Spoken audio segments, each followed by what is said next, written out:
fidélisation, c'est la grande mission du marketing relationnel. Il y a des stratégies de fidélisation, des programmes de fidélité, des cartes de fidélité, des points de fidélité. En gros, pour fidéliser, on cherche à marquer l'esprit des clients, créer un attachement à la marque et provoquer le réachat.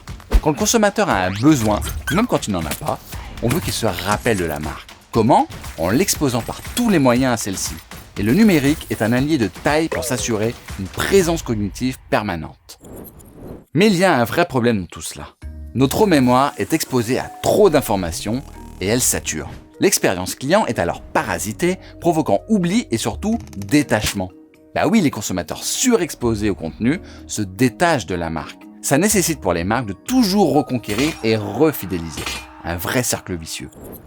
Les théories du marketing, comme le montrent les chercheuses Marie-Christine Lichtlet et Véronique Plichon, intègrent l'idée que la fidélité est principalement un mécanisme inconscient, qui consiste à répéter un acte d'achat dans la mesure où celui-ci génère un sentiment positif. En gros, si je suis satisfait du produit ou du service, je n'ai pas d'intérêt à aller voir ailleurs. Sauf qu'à force de répéter ces stimuli, de sursolliciter l'attention des consommateurs, eh bien ça finit par brouiller le message et fragiliser le lien.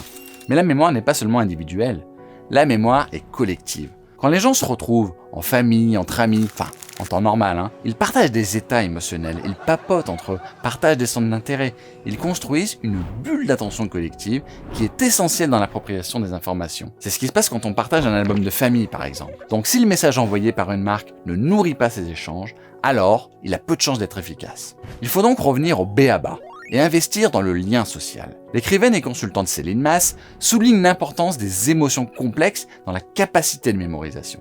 C'est la mémoire émotionnelle. Nous ne sommes pas seulement sensibles aux argumentaires rationnels et chiffrés, ni même aux techniques de personnalisation, mais aussi au contexte qui crée des attachements et des relations plus durables aux objets et aux personnes. Tout n'est pas qu'affaire de stimuli. La fidélité suppose de s'inscrire dans un véritable espace entre la marque et le consommateur. La solution, fidéliser durablement. Ça veut dire quoi concrètement ? Il ne suffit pas d'envoyer des stimuli à répétition. Il faut plutôt redonner aux gens la possibilité de s'approprier par eux-mêmes les messages. Comment faire ? 1. Activer la mémoire émotionnelle. L'expérience sensorielle qui accompagne par exemple la lecture d'un support papier permet de mémoriser plus facilement les informations. C'est ce que montrent les neurosciences. Les messages trouvent une place dans l'espace mental car chacun peut se les approprier à son rythme. 2. Activer la mémoire collective. C'est dans l'intérêt des marques de ne pas simplement envisager la relation unilatérale entre la marque et son client. Il faut faire en sorte qu'un support de communication devienne un vecteur de lien, de partage, plutôt qu'un contenu à ingurgiter tout seul dans son coin. On parlera plus facilement à nos proches d'un objet qu'on aurait reçu, qui nous a émus ou qu'on aurait trouvé beau. Autrement dit, il faut penser sa communication en termes de valeur pour celui qui la reçoit et de capacité à devenir une monnaie sociale d'échange avec son entourage. En résumé, la fidélité nous enjoint peut-être à redonner au client le contrôle de cette relation.